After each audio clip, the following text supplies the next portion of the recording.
So UFC 284 is coming up next weekend in Perth, Australia. I'm from New Zealand, so I'm looking forward to the card. There is a fighter from New Zealand on the card, which I'm very, very looking forward to. And I will be doing a live fight companion while this card is on. So do feel free to pop in and say hi during the live stream. I really would appreciate that.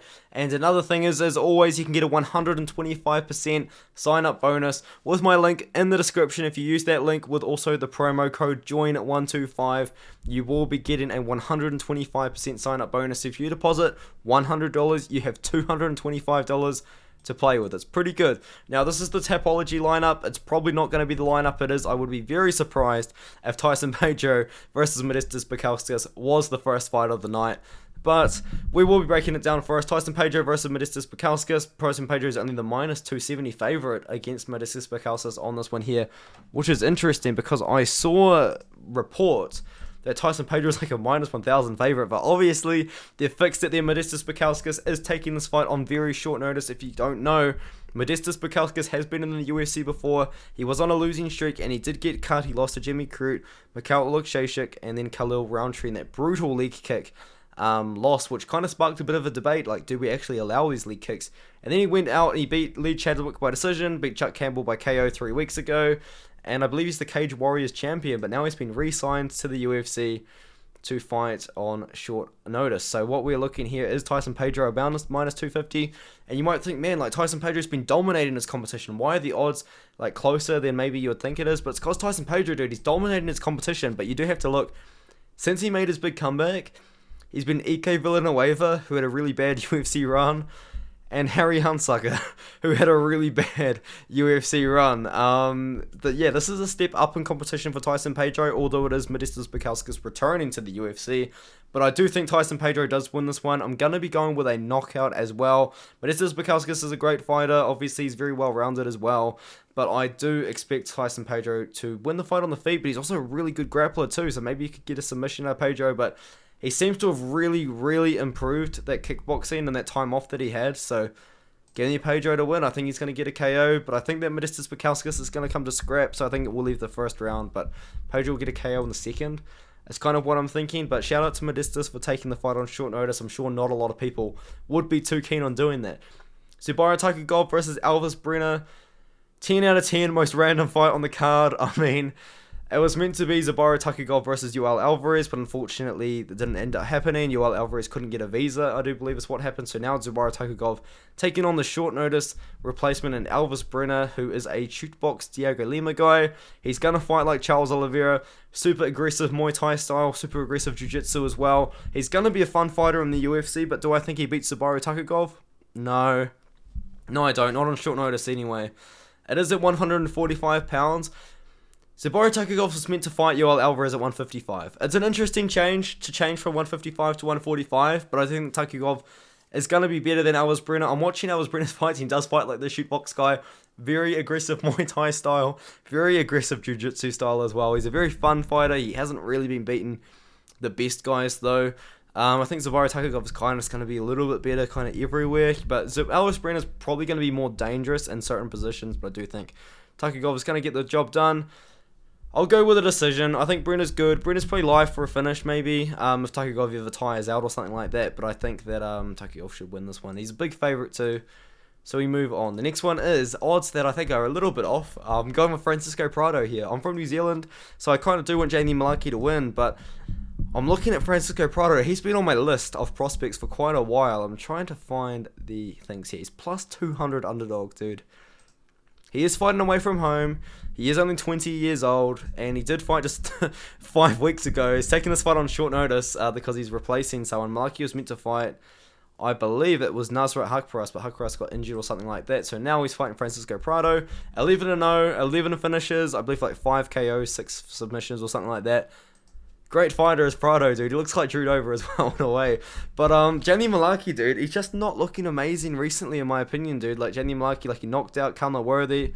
Maybe has the worst chin out of any UFC fighter ever. Devontae Smith, another very chinny guy that you worry about the chin. Lost to Yair Turner, but we can excuse that. Yair Turner's a top 10 lightweight right now. And then he beat Michael Johnson, but did he really? Like Michael Johnson, like pretty much knocked him out. But Mullarkey come back. He's a tough guy. But I've got Francisco Prado, man. I think Francisco Prado is the real deal, and I think he's going to prove it, man. And as I said, I've had my eye on Francisco Prado for a while. There's definitely red flags in his career. Like, he's 11-0. Most of his fights are under the same sort of promotion, which is always a little bit of a problem, but he is fighting like good guys, like 13-3, 6-0, 8-2. He's finishing these guys too, and he's finishing these guys early, and he's finishing them late. It's a short notice fight, so hopefully his cardio can hold out for 3 rounds, because I do think it's going to lead to the first. But I've got Prado by finish, man. I do. I've got Prado by KO, club and sub. I think he's going to get knocked down Mullarkey and get a submission from there. So give me Prado in this matchup. And now I've got another underdog, man. No, he's not the underdog. Shane Young, he's the favourite. I'm going with Shane Young in this matchup here. And what are the odds on this one here? Yeah, Shane Young is the favourite. I think understandably so. You might think that's weird. Blake Bilder's 7-0. Shane Young's 13-6. Why does that make sense? Well, Shane Young is the much better striker in this matchup. I know Blake Bilder looked absolutely incredible in his Alex Morgan fight. He finished him in the first round with a submission, landed a really nice right hand, and then took the back immediately, got the submission from there. But the thing about that fight, man, and this one is, well, not even this one, just every Blake Bilder fight that's ever existed, really. Blake Bilder is getting hurt and he's getting hit, and every fight he's been in, aside from his Dana White's Contender Series fight, he's getting knocked down, he's getting hurt, he's getting wobbled against like guys that just aren't that good, guys that aren't as good as kickboxing as Shane Young. And Shane Young, he's been out for a year and 9 months, you know, he's taken time off, he's been making the improvements I'm trusting. So I think that Blake Bilder is going to be the better wrestler and better grappler in the matchup, but I think that Shane Young is going to be live for a KO as long as the fighter's on the feet. So he's got a reach advantage as well of 4 inches, and I think that Shane Young, man, I'm going with KO. Probably in the first round, because Blake Bilder's a very slow starter. He's really hittable, he's getting wobbled, he's getting dropped in every single fight that he's in. So I think that Shane Young's going to make those improvements. He's going to be aggressive in the first round with the strike. He's going to knock out Blake Bilder in the very first round. So give me Shane Young by KO in the first. The next one is Lomo Lookboonmee versus Elise Reed. This is actually a pretty tough fight to predict, although Lomo Lookboonmee is a very big favourite. I mean, Elise Reed did just beat the kickboxing world champion in Melissa Martinez 3 months ago, which is actually a pretty good win. And Elise Reed is actually a girl I've known about for a while. I was watching, I think it was a Cage Fury FC card, just a random one, and she beat Hillary Rose. And I thought, oh yeah, she's pretty good. Maybe she'll end up in the UFC one day. And then she fights Shigeru Eubanks on short notice. I picked her to lose that fight. And then I picked her to lose against Corey McKenna. And then I think I picked her to lose against Sam Hughes. I haven't really picked Elise Reed at all, really. And I'm going with Lomo Lookboonmee here, but Elise Reed, although she's a pretty good karate striker, she's got a black belt in karate, she's also a pretty good grappler too. And I think she does have the grappling advantage over Lomo Lookboonmee, and she will have the size advantage as well, as Lomo Lookboomee's small for 115. Lomo Lookboomee's an atomweight that's kind of moved up to strawweight to end up fighting in the UFC, and she is pretty small, but she did just beat the short notice replacement in Denise Gomez. I think the Lomo Lookboonmee is going to win this fight on the feet. Elise Reed does have the grappling advantage, but I do think the fight will probably take place on the feet for the most part, and Lomo Lookboonmee should win a decision. Not the most confident pick though, although she's minus 280. Elise Reed potentially does have ways to win. I mean, she just beat Melissa Martinez, so that was a pretty good win in my opinion. The next one is Kleydson Rodrigues versus Shannon Ross. I'm going to be going with Kleydson Rodrigues here. Kleydson Rodrigues was meant to be the super prospect, you know, and then he got robbed by CJ Vergara pretty badly as well, in my opinion. No idea how you can score that fight for Vergara, but he looked really good against Santo Curatolo. Thought CJ Vergara had a lot of hype behind him, and then he lost a split decision, which he really should have won, and now he's fighting Shannon Ross, a guy that lost his fight on Dana White's Contender Series, but he fought with like some sort of like medical issue, like a really bad one. He still fought through it, had a bit of a war with Salvador, ended up getting knocked out, and he still ended up getting a UFC contract after the fact. So shout out to Shannon Ross's manager. He must have a really good manager, especially considering he was on a 1-fight win streak coming off going into Dana White's Contender Series. But I do think Kleydson Rodrigues is the much better striker, and I think the fight's going to take place on the feet. Kleydson Rodrigues is a flashy striker. He throws spinning kicks. He just throws everything, dude. He throws head kicks, he throws body kicks, he throws leg kicks, he throws spinning kicks. He's a very flashy striker, very good striker. Maybe a good prospect in the future. He's only 27 years old. He's got time to improve. And he just train out a team at Nogueira. But I'm going with Kleydson Rodrigues here. I'm going with the decision here. Maybe he can land something on Ross. But Ross is a chin, dude. He took some absolute bombs from Vinicius Salvador, which is kind of crazy. That the next one here is Joshua Culibao versus Melsik Baghdasaryan.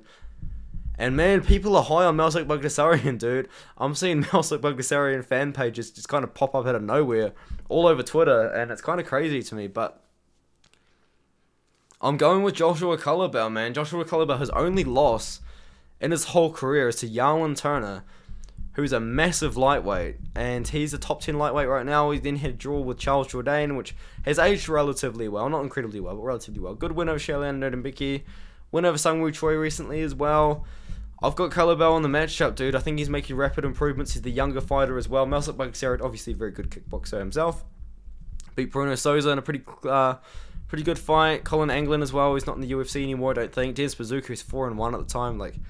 And I don't know, man. I'm going to be going with Joshua Culibao on the matchup. He's got the home crowd advantage. Everyone's super high on Melsik Baghdasaryan. If he beats Joshua Culibao, maybe then I'll jump on the hype train. But for now, I've got Culibao by decision at the moment. But I will have to look into that fight again for sure. Just maybe see. Maybe you're missing something. Maybe Melsik Baghdasaryan's got all this hype for a reason. I'm gonna find out. But Jack Jenkins versus Don Shainis. Very winnable fight for Jack Jenkins here. He's a massive favourite, and I think he will win this fight at home in Australia. He's 10-2. He's on a crazy win streak right now. Just beat Freddie Emiliano Linares using his wrestling, but for the most part, he's actually got really good kickboxing. And I believe he's probably going to stand with Don Shainis. And Don Shainis' really only way to win this fight is by first round KO, which is how he wins most of his fights. He did beat Chris Lencioni, which is a very, very well-aged win. Lencioni just won a pretty big fight in Bellator. After that, he beat Jay Ellis, the GOAT, first round KO. Brutal first round KO as well. It was bad. Cody Pfister, former UFC fighter, and 9-3 fighter Bryce Bacowd, first round KOs. And I think that we're going to see Jack Jenkins just show off more technical striking. And also, if he has to, he can go and use the wrestling. I think he's better than Don Shainis everywhere. If Don Shainis can't get the KO, I think Jack Jenkins is going to take over the fight. So give me Jack Jenkins to win this matchup and by KO the second round, but with a standing KO instead of a ground and pound TKO like he did last time. Now we're already up to the main card. It's not that long for a pay-per-view, only 13 fights, which is a shame. I do wish it was the 15th fight, which we kind of become accustomed to, but it happens. Randy Brown versus Jack Della Maddalena to open up the card. You've kind of just got to go Jack Della Maddalena, but is he justified at minus 300 though? I don't know for sure, because Randy Brown's a very good fighter. But the thing with Randy Brown is he beat Francisco Trinaldo by relatively competitive decision. Jack Della Maddalena would knock out Francisco Trinaldo in the first round. He would. You know what I mean? It's like Chaos Williams. I think he beat Randy Brown, you know what I mean? And Chaos Williams was landing bombs on Randy Brown, knocked him down. Jared Gooden. Jack Della Maddalena just fought... no, he hasn't fought Jared Gooden. What an idiot. Anyway, I'm the idiot. But Jack Della Maddalena, dude. Fought Angelusa, short notice Angelusa to be fair. Then he knocks out Pete Rodrigues, short notice Pete Rodrigues to be fair. And then he knocks out Ramazan Amir, first round KO. First round KO over Danny Roberts. All the hype's on him now. If he beats Randy Brown, we're getting top 15 opponents for Jack Della Maddalena in the future for sure. There's a big reach advantage for Randy Brown. There's a height advantage for Randy Brown. But Jack Della Maddalena's boxing is very, very crispy. I think he's going to find the KO. I'm going to say it in the first round. First round KO again for Jack Della Maddalena, dude. This guy is not scared to throw in the pocket.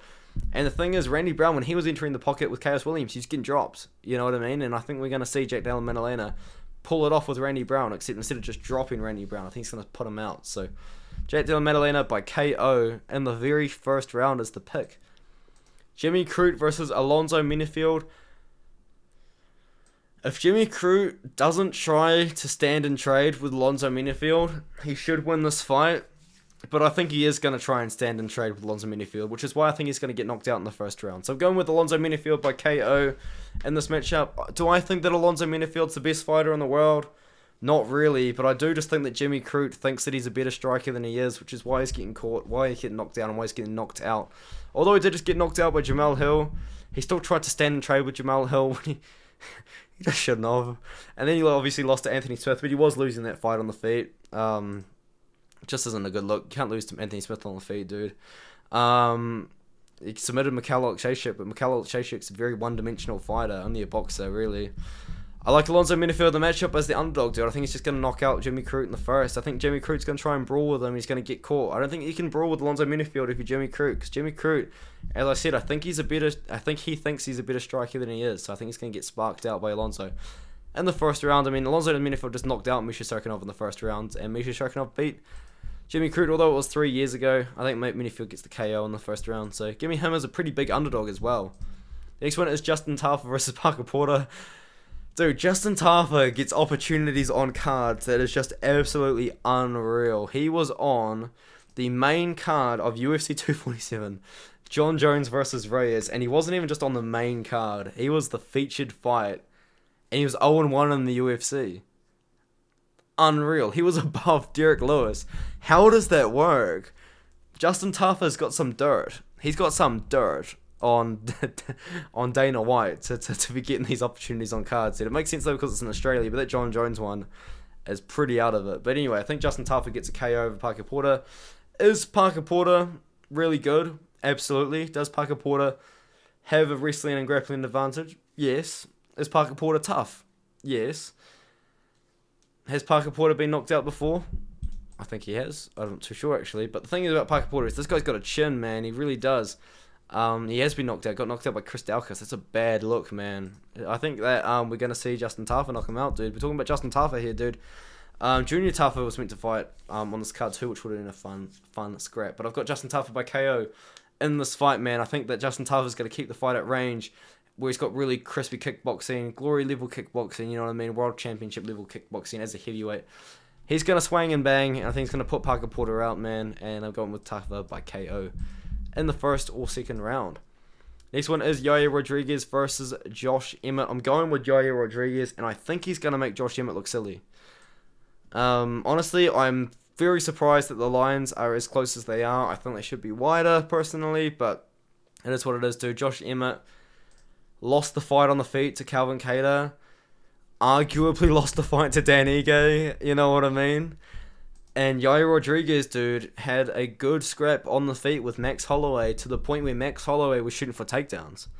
You know what I mean? Max Holloway was shooting for takedowns to secure the rounds against Yair Rodrigues because Yair Rodrigues was making it that competitive with him on the feet. And in some instances, even winning rounds on the feet to the point where Max Holloway had to get the takedowns to win the fight.